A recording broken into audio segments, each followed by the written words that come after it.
It kind of relates back to my own personal story.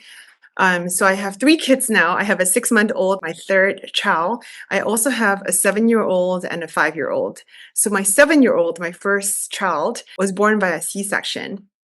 And so that was really when I dived into the research in terms of like realizing that a C-section born baby has a really different looking gut from a vaginally born baby.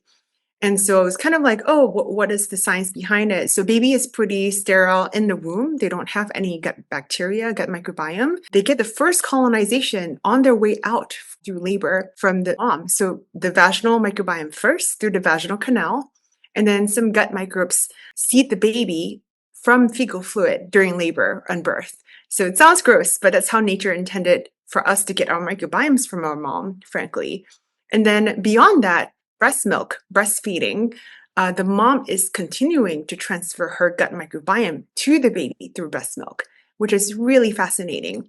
So when I was reading all about this and I had the C-section, one, the baby was not being exposed to my vaginal microbiome or my fecal microbiome. So the baby's not getting seeded with the right microbes from me. And then two, through the operation, the C-section, I was given antibiotics, right? So baby in the womb had the antibiotics I had too. So whatever they got, they're getting wiped out anyway. And so these babies tend to have more atopic allergic conditions, which starts with eczema. And then usually eczema morphs into food allergies, and food allergy morphs into asthma, and asthma morphs into hay fever, or the hay fever could come before the asthma. So is this kind of like progression of allergic diseases that starts with usually with eczema. But even there are early signs, even before eczema, the baby could be very colicky, don't sleep really well, like fussy. They could have like GI issues and things like that. Could be diarrhea, could be constipation.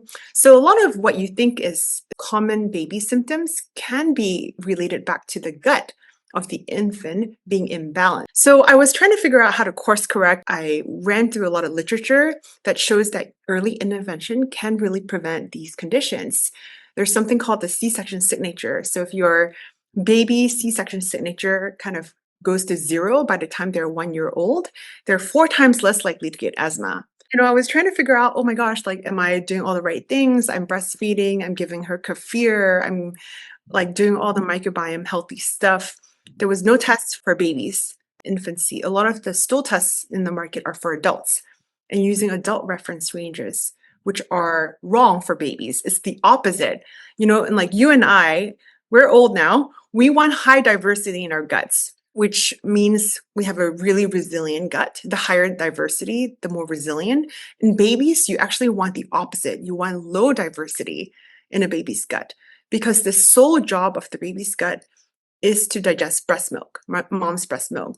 And so there are only a couple of microbes that is really, really adapted to doing that, bifidobacteria, certain strains of bifidobacteria. So I was looking for that. And I was looking for a test that can tell me, does my baby have B. infantis, B. breve, B. longum, B. bifidum? No tests told me that. That was when I was like, okay, maybe I should start this company.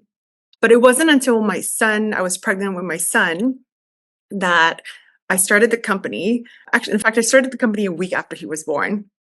And then the follow-up to the story was that then I tested my microbiome, my vaginal and my gut microbiome, because what if my gut and vaginal microbiome was not in good shape? Then would I be passing it on to baby, right? And sure enough, I didn't have bifidobacteria.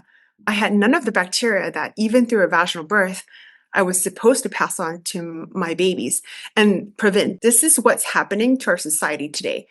A lot of issues with chronic conditions in grown-ups, adults, or even kids is because of the absence of beneficial bacteria in the mom, in the dad, and hence in the baby, whether or not vaginally born or C-section. Of course, C-section and antibiotic overuse is one of the reasons why a lot of beneficial bacteria is not being transgenerational. Like, if the mom didn't have it, baby is not going to have it, and then their baby's not going to have it, right? So it is a problem in our modern lifestyle. And Tiny Health was built to help parents and just regular adults like you and I understand what we're missing. How can we restore it, not just for our own health right now, but for our kids' health?